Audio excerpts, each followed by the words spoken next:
நாளையிலேருந்து இ-காமர்ஸ் மூலிமா ஒரு பொருளை எப்படி வெளிநாடுகளுக்கு ரீட்டெயில் எக்ஸ்போர்ட் பண்ணுறது, குறிப்பாக அமேசான் இணையதளம் மூலமாக இந்தியாவில் ஒரு பொருளை எப்படி விற்கிது, அதே அமேசான் இணையதளம் மூலிமா உலகத்தில் இருக்கக்கூடிய பல்வேறு நாடுகளுக்கு எப்படி ரீட்டெயில் எக்ஸ்போர்ட் பண்ணுறது, இ-காமர்ஸ் எக்ஸ்போர்ட் பண்ணுறது அப்படின்றத பற்றின ஆன்லைன் வகுப்பு ஆரம்பமாகுது. ஸ்க்ரீனில் தெரிகிற நம்பருக்கு இ-காமர்ஸ் எக்ஸ்போர்ட் அப்படின்னு சொல்லி வாட்ஸ்அப் கொடுங்க. உங்களுக்கு டீட்டெயில்ஸ்லாம் அனுப்பிச்சி வைப்பாங்க. பார்த்துட்டு இன்ட்ரெஸ்ட் இருந்ததுன்னா என்ரோல் ஆகிக்கலாம். இப்போது நாம் ஒரு ஏற்றுமதியாளர் சந்திக்கக்கூடிய 3 முக்கியமான ரிஸ்க் பற்றி பார்ப்போம். பல ரிஸ்க் இருக்குது, ஆனால் இந்த 3 ரிஸ்க்கும் பெரிய அளவில் ஒரு ஏற்றுமதியாளரை பாதிக்கும். இந்த அவேர்னஸ் கண்டிப்பாக ஏற்றுமதியாளருக்கு வேணும். ஃபஸ்ட்டு பார்த்தீங்க அப்படின்னா, ஒரு பையரோட நான் பேமெண்ட் அல்லது ஒரு பையர் திவால் ஆகிறது.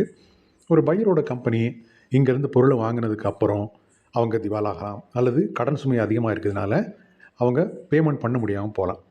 ஸோ இது மாதிரி சிக்கல் வரும்போது நம்மளோட ஒட்டுமொத்த அந்த குட்ஸும் அதுக்கான பணம் எல்லாமே நமக்கு ஒரு பெரிய இழப்பாக ஆயிரும். ஸோ இந்தியன் கவர்மெண்ட் நம்மகிட்ட கேட்பாங்க.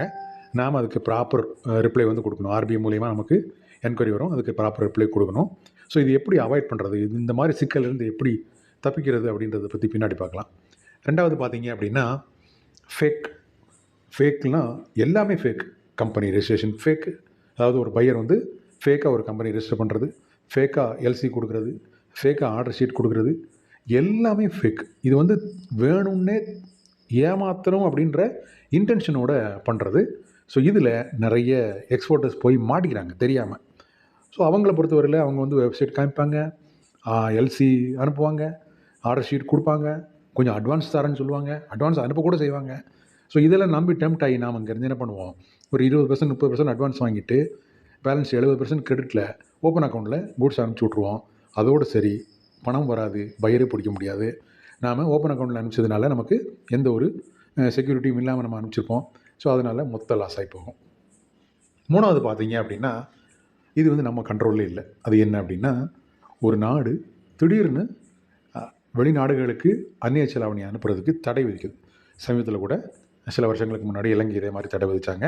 ஸோ அப்போ பையர் நல்லவராகவே இருந்து அவரோட பேங்க் அக்கௌண்ட்டில் பணத்தை வச்சு நமக்கு அவர் பணத்தை அனுப்ப ரெடியாக இருந்தால் கூட கவர்மெண்ட் தடை விதிச்சதுனால அவரால் அனுப்ப முடியாது. அது நமக்கு பெரிய அளவில் சிக்கலை உண்டு பண்ணும்.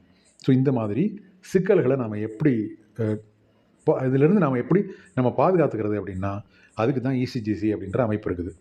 ஒரு பையர் திவால் ஆகிட்டார் அப்படின்னா, ப்ராப்பராக அந்த திவாலான நோட்டீஸை வாங்கி நாம் இசிஜிசியில் சப்மிட் பண்ணும்போது நமக்கு உடனடியாக இன்வாய்ஸ் வேல்யூ 90% நம்ம கவர்மெண்ட்டே நமக்கு கொடுத்துரும். ரெண்டாவது பார்த்தீங்க அப்படின்னா, இந்த fake document, fake LC, fake order ஷீட்லாம் இருக்குது இல்லைங்களா?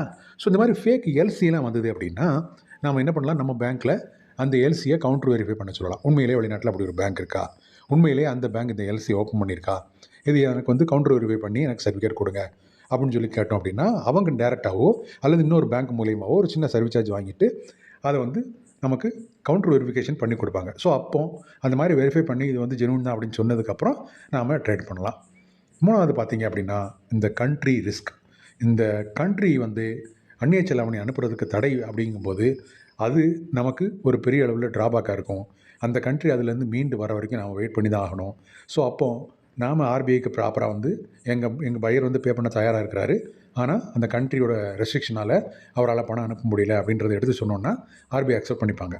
ஆனால் அதே நேரத்தில் நாம் என்ன பண்ணணும்னா, இந்த மாதிரி ரிஸ்க்காக இருக்கக்கூடிய நாடுகளுக்கு ட்ரேட் பண்ணுறதை கொஞ்சம் யோசனை பண்ணி ட்ரேட் பண்ணோம். இது எங்கே நமக்கு இந்த தகவல் கிடைக்கும் அப்படின்னா, இசிஜிசி அப்பப்போ ஒவ்வொரு கண்ட்ரியோட கிரெடிட் ரேட்டிங்கை மாற்றி அமைப்பாங்க.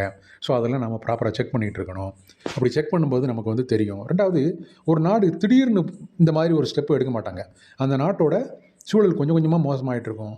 ஒரு ஸ்டேஜுக்கு அப்புறம் வேறு வழியே இல்லாமல் தான் இந்த மாதிரி இங்கேருந்து வெளிநாட்டுக்கு பணம் அனுப்பக்கூடாது அப்படிங்கிற மாதிரி ஒரு ரூலை கொண்டு வருவாங்க. இது ஒரே ராத்திரியில் நடக்காது. நமக்கு இதுக்கான சிக்னல் முன்னாடியே தெரிஞ்சிடும். ஸோ அதை தெரிஞ்சு நம்ம முன்னாடியே நிறுத்திக்கணும் ட்ரேடை.